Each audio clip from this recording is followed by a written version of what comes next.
Hello, everyone. Welcome to the Just Another Castle podcast. My name is Matt, also known as the Mango Viking. Here with me is Eli, also known as Pal Salon. Hello. And Bryce, also known as Battlestriker123. Hello, everyone. So, before we get started, I just want to give a little update to the podcast. Because Eli is in college and he's a little unsure of how we can record and whatnot, I'm going to be the host for the next while, so yeah, hopefully you'll like that. So before we get into what we've been playing, Bryce, why don't you introduce yourself to the audience? Okay. My name is Bryce, also known as Battlestriker123 on IGN. Right now, I am an incoming third-year university student studying computer science. A lot of my hobbies include, obviously, video games and Nintendo, but also I love writing, though I haven't really written a lot in the past few months due to, college and stuff and life. And, I've been pretty busy, but, I'm happy to be here. Cool. Well, it's good to have you. Thank you. So I guess we'll get to what we've been playing. I'll start. I haven't been playing much, but before I get into Amiibo and whatnot, I'd have to say, Unoka, you chose wrong. Autobots can suck it. Decepticons rule. We own purple. Splatfests are really weird. So I was hoping to talk about Super Mario Maker because I ordered it like 6 months ago, and because I got like some Super Saver shipping or whatever from Amazon, it's coming like a week or two later, which kind of blows.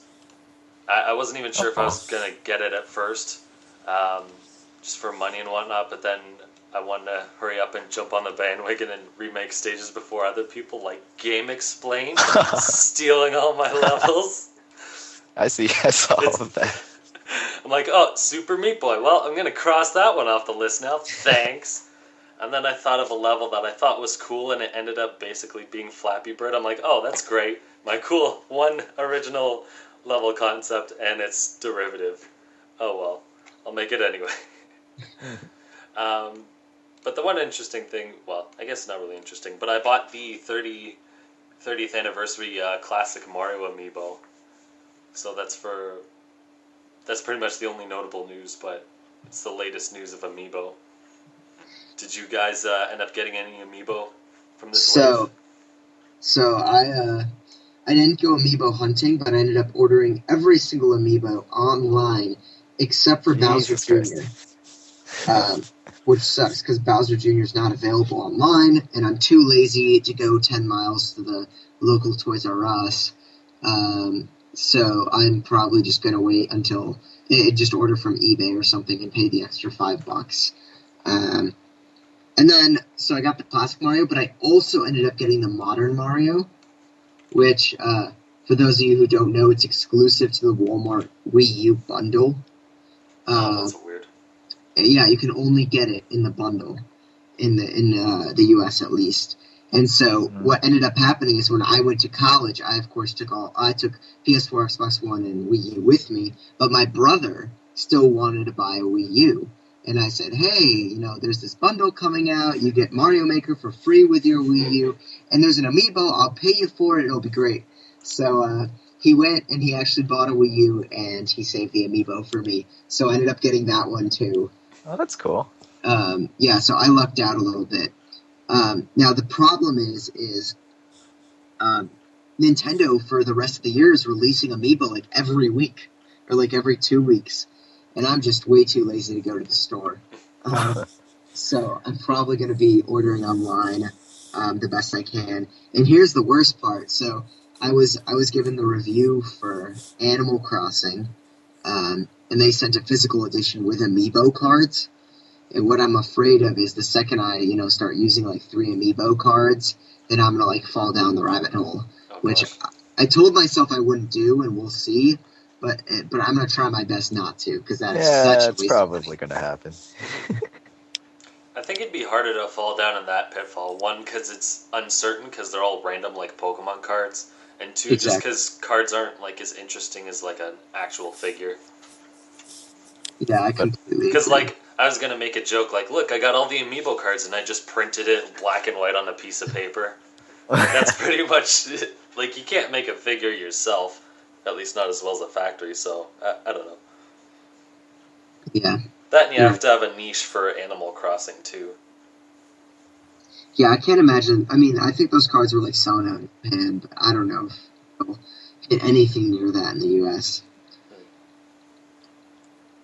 What about you, Bryce? Well, so I do have a sort of an interesting amiibo story. Like a couple of months ago, I moved into a new apartment with like a bunch of my friends, and we have a Wii U, but we didn't have any amiibos. But I ended up ordering a Toon Link off of Amazon because that was my main in Brawl, and I thought it'd be cool to have like a little Toon Link that I can train on my little Wii U. And then that eventually grew to basically all my roommates getting their own amiibo, and then we had people who came over often enough that they wanted to also get their own amiibo. So I think our apartment now has like at least like 10 amiibos, and we're just it's just kind of fun to just because there's this like social aspect to amiibo that not a lot of people see, and it's like basically battling Pokemon, but with your own Smash Brothers characters. So it's kind of cool. But it did. Yeah, we have like a shelf full of different amiibos now. I think we have a Toon Link, a Zelda, a Sheik, a regular Link. I think we also have another Toon Link, a Pikachu, a Zero Suit, a Palutena, and we had a Marth, but I think one of our friends went home, so he took that with him. So I don't even know what else we have now. We probably have a lot more. Do you do amiibo battles with each other, or you're just like, yeah, Oh that's yeah, cool? of course. My Toon Link's name is Butt, so they like Nice. playing with my butt. That's the only good names you can name them. Name them something really stupid. I have no regrets. Cool. So, Eli, have you been able to play anything lately, or no? Because you're traveling in between school and whatnot. So it's the only real game I've been playing on my own has been I played LBX. I reviewed that because it's been a few weeks since I've been on the show. So I was traveling from Colorado to Michigan and all these things. So I played LBX. I think I talked about this last show a little bit. But my thoughts remain the same. I feel like my 8-year-old self would just go crazy for this game. It reminds me a lot of the addictive nature of Pokemon. But, the game is good still, even when I'm playing it now. But I don't think it's, like, a must-own title, So it's fun. There are lots of customization options if you want to get into it. But there's way too much fluff in the game to really make it really, really fun to play. Like Pokemon, I think the reason I love it is because you're constantly battling Pokemon, and there's so much depth to all these different mechanics. And LBX it has some depth, but it's not nearly the amount of depth. There's not as much diversity, even though there are lots of different parts. You really only have this one robot, and more than half your time you're just like talking to other characters and doing stupid side quests rather than actually battling. I also played Arkham Knight. I'm about probably 3/4 of the way through that game. I have conflicting opinions because the story is really, really good and really interesting, and the characters are wonderful, but the gameplay is just more of the same. So, I mean, if you liked Arkham City and Arkham Asylum, then you'll like Arkham Knight. In my opinion, I still think Arkham Asylum is the best game in the franchise because I like when it's constrained. I felt like it's a lot more deliberate. When it's open world, I feel like they don't put as much thought into the world. You'll get a weapon or a new item, and you'll literally use it for like half an hour and then never again, which is really annoying. Whereas in the original Arkham Asylum, you'll use weapons, again and again. You'll come back to them. It's like a Metroidvania, and Arkham Knight just isn't that, which is quite the shame. But it's still a great game, I'd say. And then I've just been playing tons of Smash Bros. Oh my god. Really? I've played more Smash Bros. In the last 2 weeks than I have, since the game launched altogether. Is that because you're in college now? Yes, exactly. And everyone's obsessed with Smash Bros. I've played so much 8-man Smash and 4-man and 2-man and in Melee and for the Wii U and just, oh my god, so much Smash Bros. And with girls and with guys and it's like the universal hey, you want to play some video games? Yeah, sure, let's play some Smash. It's like, oh my god, I understand this game now. Because I always liked Smash, but I never really had that many people to play it with. Yeah. But now I have everyone to play it with. So, yeah, that's what I've been playing. That's pretty awesome. I think like well, for my experience in college, my first year, I pretty much was able to like finish like a game every week because I had so much free time and everybody just wanted to play games and watch people play games and just hang out. I think one of the you have your 3DS with you, right? I'm Yes. assuming. So like college is like at first before I went to university, I had my 3DS, but the Street Pass feature was like barely ever used. Hmm. But then, when college happens, you literally, go to class, you come back, and your street pass is like full of stuff, Yeah. and it's pretty great. I think college is, you get this really like I said, like a social aspect of video games that you don't really see anywhere else. Yeah, and it's definitely really nice. Like, I felt like, girls, like, growing up and in high school, I felt like, I mean, yeah, girls would play video games on occasion, but they wouldn't really play video games, especially not, you know, they wouldn't be very good at them. You know, sorry. But in college, probably just as many girls playing video games as guys, getting really good at them. And, I feel like there's not the same type of stigma attached to it Are you anymore. Mm-hmm. are you sure it's just not that you're really bad? That could actually, I've been clobbered in Smash Wii U. I get on Little Mac, and with all these other amateur players that aren't pros, I'm just raking in the kills. Oh my god, people think that Little Mac is like the cheapest character ever. After I'm using him, and the key is just not to get off stage. Yeah. Just don't use your side B, and you'll be okay. Or be careful where you counter. Because sometimes they'll counter and you'll fly right off the stage, too. Yeah. Cool.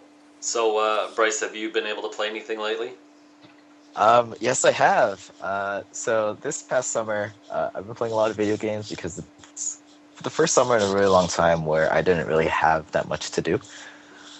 So I basically went through all the games that I played this summer and picked out 3 of them that I think probably stand out to be the most. And of course, these are all games you get on Nintendo platforms. The first one is Fantasy Life. It is like one of my favorite 3DS games like ever. I was so addicted to this game for like weeks and weeks because it's basically like I've heard people describe it as Skyrim but for like children. I don't really like agree with that description completely, just because I feel like Skyrim is it's much more definitely much more open like open ended and you could really do whatever you want. Whereas in Fantasy Life, you have a lot of freedom, but it like it's still you still follow this really pretty linear story throughout the entire game. But basically, it's I mean, if you don't know what Fantasy Life is, it's an open world adventure RPG where you basically choose what they call lives. So it's basically like a character class, and you have like your typical like knight and you know just fighting classes, and then you have crafting classes, which is like wood cutting and cooking and stuff, and you have classes that help you collect stuff like mining. And there's like 12 total. You can do like all of them. I ended up doing pretty much like most of them. There's like a ton of side quests for each of them, so you're always busy. And honestly, like I feel like this is exactly what I want from a portable game. Just like something like sort of big, like in terms of scale, but at the same time, you could just kind of sit down and play an hour and maybe do some side quests here and there, maybe master some of your different classes, level up, go fight some monsters. So Fantasy Life is it's really great. I really recommend it to basically anyone with a 3DS, and I really like. I heard good things about it, but I feel like it doesn't get enough praise just because it was just released. When was it released? Like 2012, something like that. Yeah, It was Eli basically reviewed after it. the hot season. Oh yeah, yeah.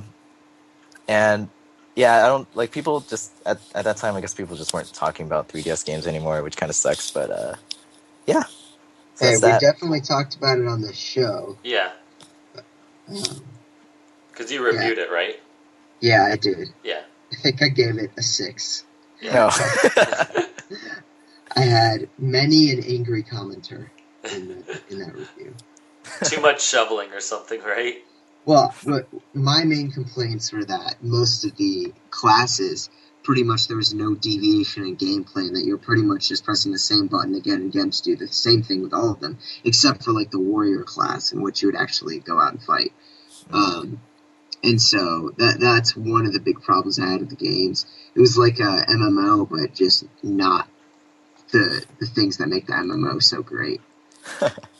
Yeah, I could see that. Though, I think, yeah, one of the biggest problems I think about like that I had with the game was switching character classes because you could switch anytime, but you have to go to like the certain area or the certain like shop to switch your character class, and it was just kind of a pain for me to like go back every few minutes if I wanted to change my class to something else. Yeah, definitely. Yeah, but yeah, that's Fantasy Life, which I really love. But I've also been playing a lot of PC games on Steam because that's Because the basically summer sale. yes, because of that, and also I'm at my apartment most of the time during the summer, and my computer's there, and it's just begging me to play some Steam games that I have not touched because like pretty much every summer sale I decide to buy a bunch of things and I never end up playing them. Yeah. So I decided to play Never Alone, which is the like Alaskan native game Oh, okay. that Yeah. you've been hearing about. I think it's on Wii U. I don't know if it's on. It is. I think it's just on Wii U. And it is very interesting. It's like a history lesson because you play through the game. It's a really typical puzzle platformer about this like little. It's like a mythological, or not mythological, but like it's based off of like an Alaskan tale about this little girl who like sees her village destroyed by this fireman, and there's all kinds of weird things about Alaskan culture that I learned, which is like it's really interesting. But the gameplay itself is just like it's all right. It's just you can play as the girl, and then you meet like a fox who becomes your fox friend. So you basically switch. There's this co-op mode where you could play as one person takes control of the girl, the other person takes control of the dog. I played by myself, and you could switch between the characters. But it felt like sort of like buggy and like unfinished. Like there's some texture pop-ups and weird physics glitches that happen every once in a while where I'm just like, okay, this happened. I'm just not gonna like deal with it. Thank goodness the game has like pretty liberal checkpoints. But and it was interesting. Like definitely not something that I've played. Something like I've never played something like this before. So it's pretty cool. It reminds me of Lost Winds, if anyone remembers that from the Wii eShop. Just I do same remember like the that. theme and the style and whatnot. Except that was supposed to have like 4 episodes, and then it stopped after like 2, which kind of sucked. Because I thought it was a cool game. Alright, so on to some Amiibo news. Just not much. But the SteamWorld Games guys are trying to gauge interest for a Rusty Amiibo to see if anyone wants to buy that. I guess after everyone saw Shovel Knight, now they're even more geared towards making their own. Like, crap, they're getting away with it. We want to get away with it, too. And also, there's a Saber Rider Kickstarter game that also wants to try to get an Amiibo figure, but they listed it as a stretch goal. So they're like, yeah, we met all the requirements and should be approved. Oh, but it's not confirmed, but we're still putting it as a stretch goal. It's like, I don't know. That's not a great idea, I don't think. Because if for some reason Nintendo goes no, it's like, well... Well, I think from what I understand, the way the Shovel Knight guys described it was that that Nintendo wasn't really doing anything in this process other than just like helping them out if they need any help. But for the main part, it looked like Yacht Club Games is the one who designed the thing, worked with manufacturing to get them printed and everything like that. So I don't know. For me, a stretch goal does make sense just because in order to make Amiibo, you can't just guarantee them because creating one Amiibo is going to be much more expensive than creating 10,000 Amiibo. Sure. Just in the factory production costs. So if they, have an interest and they know, oh, we got $20,000 extra here, then we know that we can spend. We know that we can actually afford this. Otherwise, people might not buy it. Sure. I mean, I understand that they need money, and yeah, Nintendo's really just licensing out the technology for people to use, but it still seems off. It's like, okay, raise this money to get this object that we're not able to guarantee, and then if it doesn't go through and you gave us money for that, it's like, where do we go from here? Like, what do we have to give you to try to make up for that? Well, I mean, they're still getting the game. Yeah, it's still somewhat misleading. Are third parties like just allowed to do this now? Like they just I guess so, because an Amiibo and just make one. I guess because Yacht Club Games basically said Nintendo's just licensing out the technology, and then they have to do the rest. But I feel like Yacht Club Games is so much more, because everybody knows them now. Yeah. Whereas these like tiny, like other small indie developers that doesn't have that much reach. Like I wonder how successful that like making a Amiibo for that would be for them. I don't know. I guess they have to have enough confidence in themselves. Well, because if they know they're too small and they're not recognized, it's like they're not going to be able to dump all this money to make a figure if no one's going to buy it. So yeah, but so many devs they think they're like the best thing in the world. Sure, but when it comes time to spend money, it's like you got to come up with it somewhere. So the other interesting thing I thought was in Australia, or at least in the UK, it's known that there's a lot of rare amiibo that people can find, whereas in North America and other places it's kind of hard. So one guy took it upon himself to find every amiibo in store only, and he found 52 out of 57 amiibo in a few hours. That's crazy. So if you want to import from Australia. I saw a guy who have the 6+. That's what matters. What? The box won't have the packaging of the North America. Oh, yeah. That doesn't appease the collectors. Well, that's why they got to get one from every region then, right? Yeah. Oh, there's that one person who has literally like 300 of them. Oh my god. It's so much fun. Oh, brother.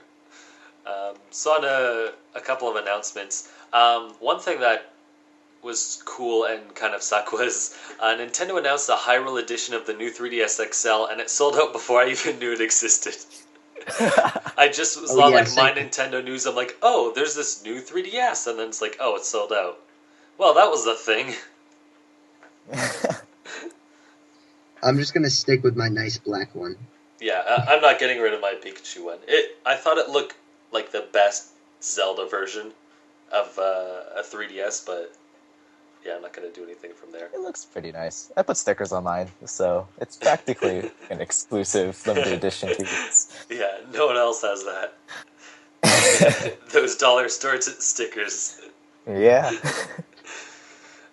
So, Star Tropics 1 and 2 had a trailer for the UK on the Virtual Console, which was kind of funny because we talked about Star Tropics 2 in the last episode.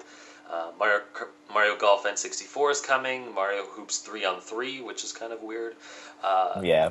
There's a Wii U bundle for Mario Kart 8 with the DLC. So I think that's... No, I don't think that's the first time they had the Mario Kart 8 bundle. But they're packing the DLC, which is nice. Yeah, that's cool. There might be some Sega 3D classics based on the file in one of the other games. So Comic Zone, Toe Jam, and Earl Golden Axe might come over. This is weird because the Pokemon company doesn't have like a big new release this year. Like they already did a remake last year, and they don't have a new generation, so they made a quote-unquote limited edition of Omega Ruby and Alpha Sapphire, which just has a Pokeball cartridge holder and a poster in it. Oh, I didn't even realize that was a new thing. I thought that was just like something. Yeah, no, it's new. Hey, you still got Super Mystery Dungeon. Oh, yeah. Oh, right. Forgot about that. Strongly, hotly anticipated title right there. I'm actually really looking forward to it. I'm hoping they can pull it together because the last game sucked. Oh. I'm hoping that this one can actually like be okay. Yeah, I like the Mystery Dungeon games. I might check it out. Alright, yeah. So Star Wall is coming September 24th. I played it at an event and it's really cool. So definitely check that out. Or I think there was a demo online of it, but it's really weird and it's fun if you have two people. And the last thing was, so we all know Nintendo has this image of being kiddie and being like the overprotective parents in gaming, but Sony this time is the one that requested Bombing Bastard to change their name, and Nintendo's just like, we don't give a crap, just name it whatever you want. Just thought it was a weird thing to happen. So on for actual news. The last time we had the podcast, I brought up a quote-unquote like leak or rumor of Smash Bros. Boss Battle mode. It was fake. I'm dumb. I was just excited, and it came out like a minute before we started. So I'm like, okay, let's throw this in there. It's exciting, but whatever. It's the same guy who made the Dr. Mario stage. And something that just happened yesterday, Disney Infinity is blatantly ripping off Splatoon. I don't know if you guys saw that. I saw that. Oh, I didn't see what's going on. So basically, they remade Arowana Mall. I forget. You probably don't know it by name, but it's the one with like the big hill in the middle, and it's just a straight level. But they remade that in Toy Box almost 1-to-1, and then they just gave the character like a gun that shoots ink and just changes like the block color, and they called it Squid Wars. Oh my god, I see it right here. Yeah. Oh, that's BS. Yeah. Oh my gosh. I see it. It looks pretty like rudimentary though. It does. It looks worse than when Splatoon was first announced. Yeah, it doesn't look like. I mean, I saw a video when there's only one guy because that's who was all on the server, but it still doesn't look great. Is that the one with like the amazing background music? The glitchy or gitchy goose stupid song. I'm like, what the heck is this crap? These comments on Go Nintendo. I'm on Nintendo everything. Okay. These comments are funny. Someone wrote lawsuit incoming, but incoming written INK. Yeah. And then someone else wrote, "You're a fake now. You're a ripoff now." Yeah. So a few other lyrics here. This is really funny, actually, these comments. That someone else wrote, Splatoon 3.0, sue me edition. So, kind of funny. I forget, I saw one comment. Shoot. Hurry up, load internet. There were some people who are like, this is just a tribute, calm down, blah, blah, blah. Like, it's like, no, they're clearly ripping it off because it's the hot new thing and they just want to get on the bus and be like, well, people are playing Splatoon, so let's just make our own ripped off version and hopefully like get their attention away from it. Oh, here's the comment. You're a thief now. You're in deep now. I mean, imitation's the best form of flattery, right? Especially when you make money from it. Yeah. Actually, it's free DLC, but still. Yeah. So the Super Mario Maker levels aren't actually made by Miyamoto, which I found interesting, but he will apparently post a level of his own. Oh, that's cool. Yeah, so I guess, I don't know who actually made the levels then. I wonder if they got some of the Treehouse people to toss their own levels in, or... Well, I'm sure. Not only that, I'm sure that the last few Mario games, not like Miyamoto single-handedly sculpts all of these levels, so... I'm sure that he's oversees it and he might have suggestions for new mechanics, but there are definitely other parties at play other than Miyamoto when these games are getting developed. Sure. Mm-hmm. It's just interesting to hear that he pretty much had like no part in it. Yeah. They also changed the 9-day limit, So content now unlocks every 15 minutes, so it only takes just over 2 hours to finish it, if that bugged you. That's good. And Japan is getting... so Famitsu is a magazine that writes about Nintendo stuff and other video games, and apparently they have a mascot called Neki the Fox, and he's going to get an amiibo costume in the Japanese version, which is weird. I didn't even know they had a mascot. I'm like, the magazine has a mascot. What the heck? It's not like Bookie the magazine or anything. Like Cheeto from Banjo-Kazooie. So one game we haven't heard from in a while is Fire Emblem / Shin Megami Tensei, or Geine Inbunroku Sharp FE. Did you practice that? Yeah. Once. It's pretty good. So that game is coming to Japan now, December 26th, like this year. So it actually has a release date. Oh, damn. Yeah. That's literally the day after Christmas. Good job, Boxing Japan. Day. You missed it by one day. They don't celebrate Christmas, so they don't care. But actually, from what I understand, I don't know if that was sarcasm or not, but like Christmas is definitely like a large growing holiday in Japan. Like it is much more popular now than it used to be. Yeah, weird. And there are a lot of Christians in Japan. Like I feel like the misconception is that they're all Shinto or Buddhist, but that's not really true. So did white people just migrate over there then? Like, we're bringing Christmas to Japan, suckers. Well, you know how that wonderful imperialism is, and how the Western world just loves to make sure everyone's going to heaven and stuff. So, yeah. But they missed it by one day. Yeah. Maybe they just really like Boxing Day. I don't know. Yeah. Boxing Days are Christmas. So they actually have a bunch of bundles. You can get pre-order costumes. There's a special edition with like an art book and soundtrack, and a flyer to get priority access to a live concert of the game in May. What the heck? So what? I was like, what the heck is this about? But as far as I remember, the songs in the game, at least the Japanese version, are actually written by J-pop artists. So that kind of makes sense. As far as I'm concerned, that's the reality of it. Yeah, but it's still like weird. It's just weird that they have a concert for it. And then they have a console bundle with like the same stuff in it and 3 extra quests. So Nintendo spent 10% of its income on advertising, which is good. That's like, I feel like that should have been a bigger deal. People just posted it, but I'm like, that is huge. Yeah. That means, and that's not just profit, that's 10% of their revenue. So if you went to buy Splatoon and they made $60 off of that, I guess it's the revenue. So they spent $6 for you to buy that game. That is a lot of money. Yeah. Yeah. Yeah, and it says the average in Japan is 3.5%. So 10 is really big, especially for a company that. Big, I think about it. Yeah, especially for a company that like only focuses on games versus Sony, which has like 12 different divisions. We're actually getting the normal size new 3DS in America in September, but it's only coming as an Animal Crossing Happy Home Designer bundle and design. There's no sign of a standalone version. Yeah, that's gonna happen eventually. Yeah, I guess so. They'll probably just keep bundling it. Maybe not the same design, but just like bundles and whatnot.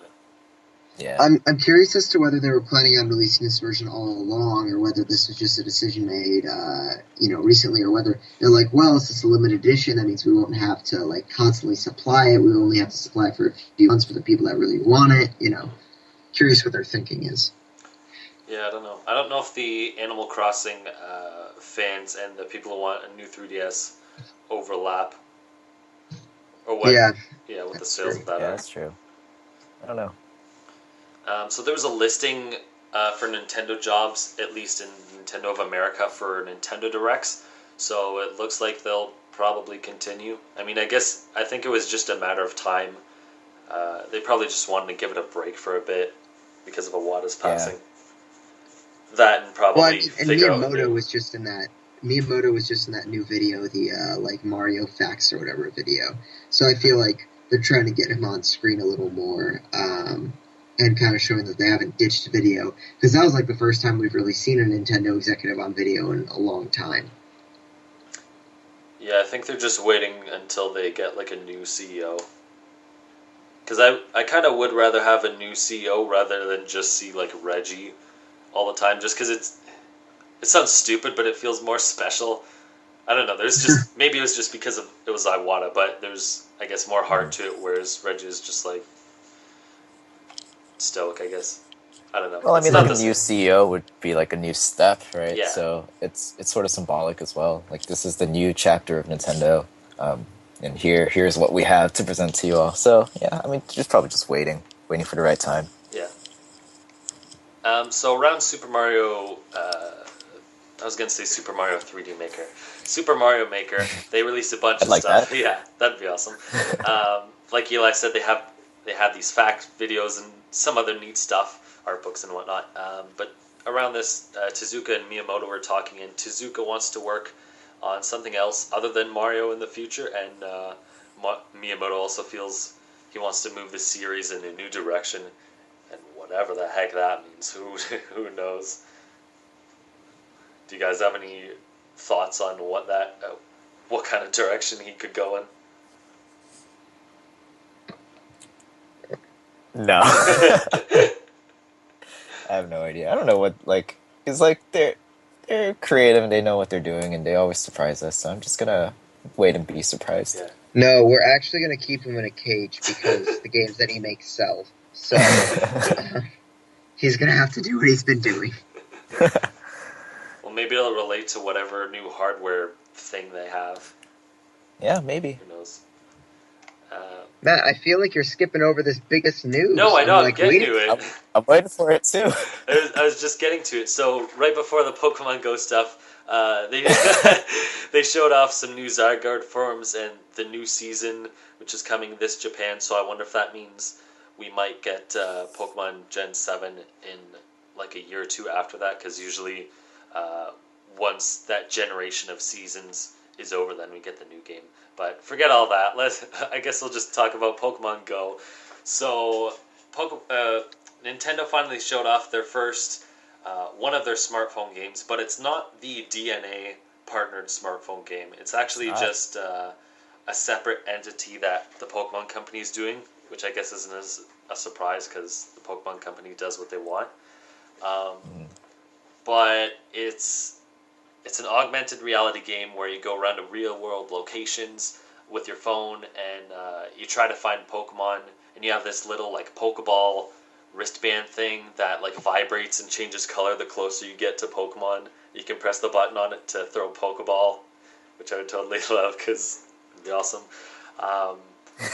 But yeah, they didn't really show much until the end. It's just a concept, but they say you can battle and trade and whatnot. And I forget the lead guy of Pokemon. Oh, Junichi Masuda said he wants to try and tie it into the main Pokemon series somehow. I'm guessing he means more than catch and battle and trade, because that seems obvious. But yeah, how do you guys feel about Pokemon Go? What do you think about it? So, isn't this like where this has all been leading all along? Like, isn't this the final destination where you're the actual trainer running around the world trying to find the Pokemon? Oh yeah. Oh my god! Like, I watched that video and I'm like, I'm ready. I'm going out. We've all been waiting for this all our lives. Well, yeah, and I mean, it's kind of like, it's kind of interesting. At the same time, it's piqued my interest not only because of the idea itself, but when Masuda was like, it's also might connect with mainline Pokemon games. Like, shouldn't this now be the mainline Pokemon game? Like, to me, that would make sense. As you're walking around the world, you're catching this stuff. You're trading with people on the other side of the world. Maybe like there are continent exclusive Pokemon. Each region is its own. I think that'd be cool. Train, you see, on the train, like while you're on the train, you would train your Pokemon. Like wow. Now, obviously, I get the need for a mainline Pokemon game. Play some on your 3DS. They invent a new region for you. There's some new Pokemon. But I mean, seriously, like, wouldn't this be what they've been leading up to this whole time? That's what it would make sense for. Yeah, pretty much. Yeah, I mean, you don't know what the NX will be like. Maybe it's going to be something like that, and then the new mainline Pokemon will have a real life element, and so everything will come full circle, and you'll be like, yeah, this is, the next evolution of Pokemon. No pun intended. So, Man, I really hope they price it right, though. yeah, Because if they do not price this correctly, I will be very not okay. Well, I was gonna say that it's free, but it'll have microtransactions, but they haven't stated what. So, if you have to pay per Pokeball, then that's gonna cost a lot of money because you're never gonna catch legendaries. It takes 30 Pokeballs, $30. Jeez. Or if you have to pay to unlock certain Pokemon, or if you have to pay to level up your Pokemon, or if you have to... I don't think it would be that. Okay. Probably not. I feel like anything outside of cosmetic changes is going to make me a little bit mad about this game. Because I would much rather just pay you $100 even, just to let me play this game and not bother me with all this other crap. Yeah. Mm-hmm. So, I don't know if have you guys played Ingress? No. I still don't get it after looking at the trailer. Oh, it's pretty complicated, but it's basically Niantic who's developing this. Yeah. They made Ingress, which was, Niantic's a Google startup company, and Ingress was one of their biggest projects. And, when me and my friends discovered Ingress, I know you guys probably watched the Pokemon Go trailer like a bunch of times, right? And there's like people running around and being crazy and stuff. But like, let me tell you, that is exactly how me and my friends reacted when we discovered Ingress, and we would like run across campus to capture basically like portals and do portal runs like pretty much every week. And like, if Pokemon Go is exactly like this, then I think it's going to be like the most amazing thing ever. You know what that made me think of? You were saying portal runs. What if Mirror's Edge had one of these games, and you had to speed run from one location to another, and you just see like 50 people like try to run to this one location, like doing a parkour and whatnot, but they're all failing and falling over poles and bars and whatnot, and just beating themselves crazy. up. Like, what are you running towards? I'm like, some random thing on my phone. Yeah. But how like microtransactions work for that game is basically you have there's portals that pop up in like specific landmarks around because it's powered by Google Maps, right? So every landmark has like its own portal, and basically you go to the portal, and once you're close enough to it, you like launch these. You basically attack it, and like if the longer you play, the more attack items you get. But you could also buy more things. To just speed up that process. So if like I feel like Pokemon Go or whatever that ends up being, I think it's gonna be sort of similar. Like we'll probably like gain some items as you play along. But if you want to, I don't know, like put your Pokemon on steroids or something, you'll probably buy something. Yeah. I don't know. Yeah, I think the stuff you buy from a store, usually in the games, is probably what's going to be in-app purchases because it makes the most sense. Yeah. Or maybe some cosmetic things. At one point, they showed a time limit when like a crowd is beating up on Mewtwo, and they called it a raid. So I wonder if how it works is like maybe they'll say, okay, this one like special Pokemon is in this location for like this many hours, and you have this time to go and get it. Like, does that relate that's basically to Ingress? how Ingress works. Okay. Yeah. Like they would have special events, like special missions that happen every once in a while, and you'd have to go and team up with other people to attack the portal or whatever. Yeah, that makes. And then you get items from it. Yeah, that makes sense with Pokemon because they usually have like GameStop events where they're like, "Here, go to this GameStop, and then you can get this Pokemon, or just download it from this code or whatnot." So that really fits in with it. One thing people were getting worried about is, oh man, it's connected to your map. Now people are going to fight Pokemon in the middle of the street and get run over. I'm like, okay, let's not go that far. It runs on Google Maps, and Google Maps knows what a street is, so they're not going to put it on a street. But my concern is, what if you're in an area like a big city where there's not a lot of land around, or my schmuck of a town where everything is so far from each other, but there's still like no giant patches of grass. So how's that going to work? Like, they're not going to have Pokemon in the buildings, correct? Or on the side of the, like, on the sidewalk? So how would they compensate for that? I mean, I don't know. I mean, you got in New York City, you'd have a lot of trubbish. You'd there's get a lot. I mean, there's a lot of stuff in cities that you can do. Like how Ingress works is that it uses landmarks, so like important places. So like, I don't know, you probably have if you're in like Washington D.C., for example, you'll probably find some at the White House or something, or not in the White House, but near it. Charizard and is then on the New Lincoln York, Monument. that Yeah. one guy's gonna jump the White House fence again. Oh gosh, there's a Pokemon. just to catch that There's a rare Pokemon on there. Pokemon. I gotta get it. Gotta catch them all. Sorry, was that the Yeah. end of your segment, Bryce? Oh yeah. Oh, okay. Yeah. Wasn't there another big news piece? Or did you guys already? For that too. Yeah. What are you talking about then? Is it Because like, I'm thinking of Pikmin NX 4? rumors. Well, wait, Pikmin 4. Oh Unless- yeah, no, yeah, I wrote that later on. Yeah, they announced Pikmin 4 just out of the not really out of the quote blue. unquote? Yeah. So what happened was there was an article apparently written in July, but it was an embargoed, and it just came out now. And Miyamoto was like, "Yeah, we're on Pikmin 4. It's almost done." Surprise. Really weird. So I'm guessing that's just like an NX game or something, and they were just waiting for the NX announcement, and then something slipped.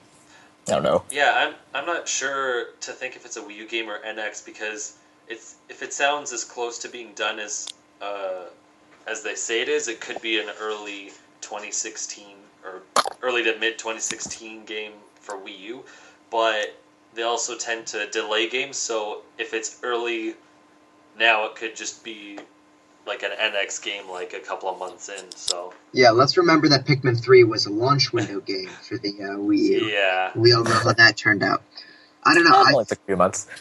I don't know. For me, it seems like... So when the last one came out? 2013, right? Yes. So if 4 is a 2016 game, that's 3 years. I mean, I think maybe it could be something for the new 3DS. That'd be cool. Put together, and maybe try to prove that new 3DS can run it. There was that one rumor that said that the NX would launch in 2 parts, and that the handheld part would come next year, and the console part the year after that, which I don't believe. But if that were the case, maybe launch software for the handheld. Either way, I 100% don't think it's the Wii U game. I think it's coming for whatever's next, or the new 3DS, because I feel like Nintendo is no longer putting legitimate software on the Wii U, with a couple exceptions. And that's why we're getting games like Mario Tennis and Animal Crossing Amiibo parties, because they're kind of like, well, this crap is probably going to sell just as well on the Wii U as it would on the NX, but for games that have larger potential, like Pikmin, I definitely think that why would they just throw it? I mean, the original Pikmin 3 sold, I think, like 200,000 units, but that's not good for a AAA, Wii U game. So maybe it sold more, but I still, like, for a AAA game, should be doing better. Yeah. I guess the argument could be said that if it was a Wii U game, it would be out faster because they already built the engine and whatnot, so it wouldn't take as long to make it. Like, I don't think it would take 3 years. So, yeah, it could be an early NX game.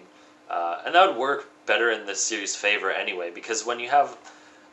when you launch a new system, people are more willing to try out weird things because there's not much available on it to begin with. So it's like, here's 15 games. Okay, well, I got to choose the best one, and half these look boring or whatever. So here's some weird thing, and then the hype around the system would get it more attention than releasing it on the Wii U when no one is really paying attention to it at all. Yeah. So have you played Pikmin at all, Bryce? Yeah, well, Pikmin 3 was basically the only one that I've seriously put in time in, and I really enjoyed it. I think, it's like I'm not really one to get into like strategy games like that, like RTSs. But I guess this one, well, Pikmin's more like action oriented, right? So there's more, you have an actual character and you're physically moving around the game world, Yeah. and I really enjoy it. So I'll probably check out Pikmin 4 whenever that comes out.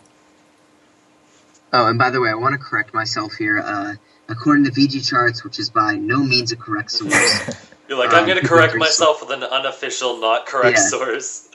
Pikmin 3 says 0.93 million units sold, so still not the millions I'm sure Nintendo was looking for. Sure. But I did want to correct myself where someone went screaming. Yeah. But, I don't... It's weird, like, I love Pikmin, but then I'm also not crazy excited, because I guess there's nothing to look forward to. It's like, it's a thing. It's like, okay, I don't know where to take this information, because I have nothing to go with it. So it's a cool thing. Yeah. And we'll see what happens. Yeah. Personally, I really like Pikmin 3, like, really, really like Pikmin 3. I thought the game was very well designed, and I think that there's just so much untapped potential in that world in terms of all the different little mechanics you could put in. I mean, like, who thought that a rock Pikmin would be, like, the next Pikmin to be introduced, but it worked so well, and it worked. So I think that, there's so many possibilities here that they're still left in terms of different Pikmin. So, my 2 cents. Yeah, I wonder where they're going to take it next, because the second game brought Louis, so you could manage between 2, and then the third one brought 3, but you could manage with a gamepad, and it was like StarCraft, kind of. Well, maybe not, but I'm just being crazy. But, well, you can manage multiple things at one time, and let things move on their own and whatnot, and then also use flying Pikmin to, get away from all the land enemies for the most part. So I wonder how they're going to improve it from here. And if they'll make a Pikmin movie, because the cutscenes were kind of cute. Yeah. Well, and he did the animated little shorts. Yeah, that's what I meant. Those are cute too. Yeah. They should. That would work as an animated movie of some kind. Alright, so Hyrule Warriors Legends is going to have Toon Link playable now. Anyone cares about Hyrule Warriors Legends? Yay. I don't care.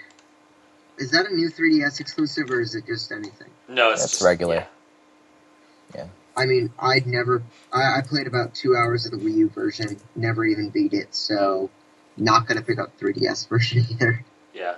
I'll probably pick it up, because I like Dynasty Warriors enough, and I haven't played Hyrule Warriors yet. And I think it's nice to have it on a portable. So it's one of those games where you pick up and play if you do a few battles and then put it down. I can't imagine how the 3DS would run that. Like, I don't understand how it can render so many different things on screen. It's such Me neither. But it's magic. I'll take it. Yeah.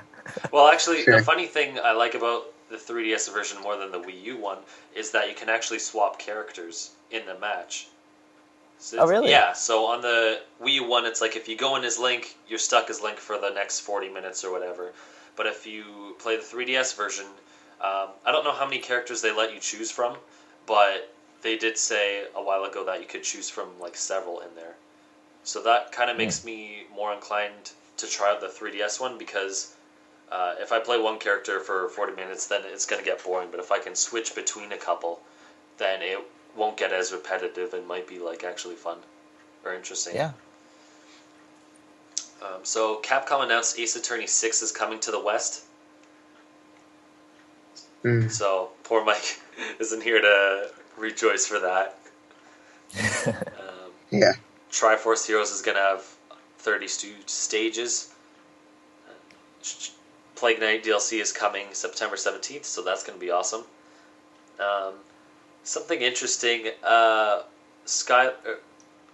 so Nintendo partnered with Skylanders, and they ended up using Bowser and Donkey Kong, but they actually, Activision was actually looking at a couple other characters to see how far they could go with it, so they tried Peach, but Nintendo's like, no Mario hero characters, those are off limits. I guess no one's allowed to have the big names, which is kind of fair. Yeah, I can understand that. They tried Kirby, which all they said was it's owned by HAL, but then why didn't they just try to contact HAL? That doesn't make any sense. That'd be weird, because Kirby's a blob, so how could you add, like, battle armor to him? It's just kind of a circle. Actually, I'm wrong, because they have Meta Knight, and that's what he is. He's just armored Kirby. That's true. They should just put in Meta Knight. That could have been cool. But they also tried to get Peach, which they didn't want, I guess, a battle armored Peach. That'd actually be pretty cool. That'd be cool. That'd be awesome, using her umbrella and stuff. What about Smash Bros? I know. I guess they're like, no, she's too dainty, except when she's butt stomping people and throwing her minions at people. No. Then it's fair. And Toad, like, farts out gas, too. I don't know what that's about. That's funny. Yeah. But they also tried to get Star Fox characters in there. But they said they didn't want to let them use Star Fox characters because they thought it would draw attention away from Star Fox Zero. Oh, really? Yeah. I guess that makes sense. I think the two characters they chose are really the best ones anyway. Yeah, for sure, because they're big, like, muscular monster creatures that can just knock the crap out of people. Mm-hmm. So there's a couple of weird things I thought, which were kind of interesting. I'll just fire off quickly. Project X Zone has a bunch of Capcom and Sega and Namco characters, but they also added the fake Sega spokesperson, Sagata Sanshiro, which I didn't know existed. So it's just like this fake ad guy that they're adding in. Kind of like whatever the PlayStation one was. But for Sega, I'm like, oh, what the heck? It's just so weird. Is this for the first Project Exo? No, the second one. Okay. Yeah. I was like, they're still doing DLC for that way. But it's like, that's just really weird. Ubisoft is going to create an indoor theme park in Malaysia by 2020. So... I'm sure it'll be so profitable for them. Mm-hmm. You know, because Malaysia is just so great for not having diseases, right? But, I don't know, it's just so weird that, like, why Malaysia? It's like, did they get an email from, like, some prince that said he only needed a couple $100 and they'd make it for him? Like, what kind Seriously, of deal? though, I'm sure the land is probably super cheap. Probably. Yeah. Maybe it could be a nice hub for them if you got people coming from, Europe and Japan and Australia. It's really only far away from North America. But I mean, it's that's true. When you want to have some overlap of, let's say, there's some level of fans in whatever country you're launching, and then they'll be able to tell people. Like, how many people in Malaysia care about Ubisoft games? Hey, we don't really know. Maybe like 15% of their sales come from Malaysia. I doubt it, but maybe. What would they even put in, like, an Ubisoft theme park? A bunch of shooters, Rayman, Splinter Cell. Wait, Like Splinter assassins Cell. just running around. Splinter Cell, that'd be cool. I guess the assassin thing could be... I don't know if you guys know about Wonderland, probably not. But we have a Halloween time, so like during the month of October, during like hours at the night, there'll be some guy in like a Mike Myers costume, like scare the crap out of people. So maybe they'll have that with Assassin's Creed. Like it just pokes some plastic sharp thing in your back, and you're like, what the heck? This guy's gonna kill me. It's like, here's my money, don't take it.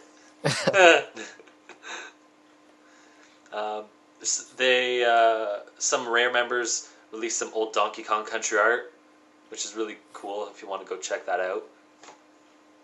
Reggie played some games with a kid with some life-threatening condition, which was nice. He also was in a Runbow ad, which was... That was seems a really big. funny ad. Yeah, and he's just like dancing around because he's winning in victory. It's pretty funny. But yeah, it's weird they got him in there. It's like, okay, this has to mean something big at least. Man, I really hope Rumbo gets good sales, because it's one of those games where I almost feel bad that the developer is constrained to just the Wii U to sell their game, because that game is really good. Yeah, it's nuts when you have 9 people in there all at once. This is ridiculous. especially for a college dorm. You should try that out. Oh Yeah. yeah, you guys. I need will more have- controllers. Yeah. Everyone has their own GameCube controller, but nobody has a Wii controller. So yeah. Cool. Two more things. Guerrilla Games, the makers of Killzone, actually made a Game Boy Color game that got canceled. It was called Knights. You just kind of run through the castle and protect your team, like top-down view. But that was weird just to hear because it's a Sony, mostly affiliated developer. Actually, are they owned by Sony? I don't know. Gorilla Game? Yeah. I think so. Yeah, I thought so. Yeah, it was just weird to hear someone like that worked on the Game Boy Color at one point. Yeah, it's interesting. And lastly, the official Slowpoke song now has English lyrics. Oh my is god, I really watched weird. that. I need It's to watch so that. trippy. Oh my Also, god. too. It's basically like this reggae style song of Slowpoke where, actually I forget the lyrics, but it's just like him being slow and like getting his tail eaten off, but it's okay because it's gonna grow back. It's so It looks weird. like the human centipede. Yeah. What the just heck? Slowpoke. Instead of Slowpokes. Yeah, it's the guy going like slow, slow, slow. And then there's like a picture of like a bunch of slowpokes walking in a circle, each holding the back of the other tail with their mouth. So it's kind of weird. Yeah, it's Did the original one sound this like Jamaican? Yes. yeah, it did I surprisingly. don't remember that It being. was just in Japanese. It's like the weirdest thing ever. What the heck? Japanese reggae should be the genre.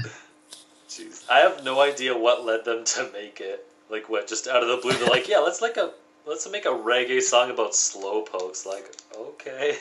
It's almost even stranger that they decided to localize it. Yeah. Like a year later, they're Why? like, let's make an English version of it. Why? 'Cause we can. Pokemon Go. Have some slowpokes. Oh, jeez. But I think that wraps it up for today. So thanks, Bryce, for coming. Thank you for having It me. was nice to have you. So I guess we'll go around and say where you can find us. I'm Matt, also known as the Mango Viking on Twitter, Facebook, and YouTube. Eli, why don't you go next? I'm Eli. You can find my work on NintendoEnthusiast.com. Also, we're having a convention in Toronto, which I'm plugging. I think it's November. I forgot the exact date. I think it's November, like the weekend of the 13th through the 15th, or the 6th through the 8th. I don't exactly remember. One of those weekends, we're holding a convention in Toronto. Oh, is it the Something Games Live that you... Yeah, Okay, it's so cool, EGLX so you'll be there. Enthusiast Game Live Expo. And there's hundreds of thousands of dollars in cash prizes for tournaments. I think there's 30 different tournaments, including, of course, Smash and, some of the other biggest games out there, Halo, and pretty much anyone's needs. So check that out if you're in the Toronto-ish area. Yeah. I'll probably yeah. be there, so if someone wants to meet up or something, shoot me a message on IGN or whatever. That's awesome. I haven't yet decided whether I'm going. It's kind of a pain in the butt to take a train for 5 hours from Michigan, but Hey, you did it in Europe, right? So just do it again. That's true. All right, and Bryce, where can people find you? Well, I'm on IGN, also known as Battlestriker123 on there. I blog, so I have a few things I'm working on. So if you want to check out what I've been playing or my thoughts and stuff, or Nintendo or whatever or life, I'm going to be there. So yeah, give me a follow. Yay! Cool. So thanks everyone, and thank you listeners. Wherever you're listening, you can also find us as Just Another Castle on Facebook, Twitter, YouTube, iTunes, and Podomatic, as well as IGN. Just drop us a question there if you want to be a guest, or message me on Twitter at the Mango Viking. So see ya, and leave gaming to Nintendo.